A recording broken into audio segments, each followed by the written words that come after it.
Hello' গাইছ, এতিয়া আমি গৈ আছোঁ চনপাৰাকলৈ আৰু ভিউজটো চাওকচোন, খুবেই ধুনীয়া, মানে বহুত বেছি ভাল লাগিছিলে। কিন্তু ভয়ো লাগিছিলে দে, মাজে মাজে ৰাস্তাটো বহুত ভয় লগাও আছিলে, বহুত বেছি ওখটো, ভয়ো লাগিছিলে মোক অকণমান। আৰু এয়া এনেকৈ আমি গৈ আছিলোঁ।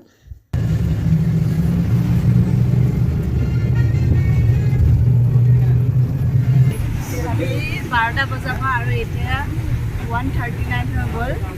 আমি জাৰ্ণি কৰি কৰি আমাৰ হালাত এনেকুৱা হৈ গৈছে যে এৰা চাবলৈ লাইক কষ্টটো হৈছে। গাইজ বাছে আমাক চনপাৰাকলৈকে লৈ যাম বুলি কয়, কিন্তু আমাক ৰখাই দিলে ইয়াত সীতাপুৰত। তো আমি ইয়াৰ পৰা আকৌ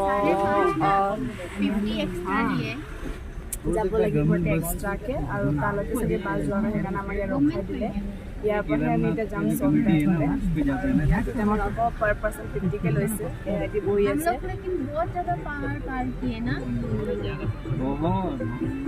रास्ता स्लोक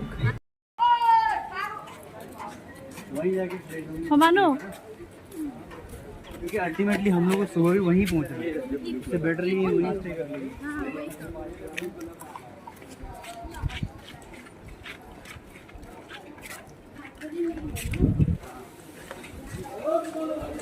আৰু এতিয়া আমি আছোঁ চনপাৰাকত আছোঁ। আমি সীতাপুৰৰ পৰা চনপাৰাক বেছি ডিষ্টেঞ্চ নহয়, খুব বেছি 1 কিলোমিটাৰ হয়, কিন্তু আমি গম নাপালে, সেইকাৰণে আমি গাড়ীত উঠিবলগীয়া হয়। আপোনালোকে আহিলে মানে সেইখন খোজকাঢ়িও আহিব পাৰে।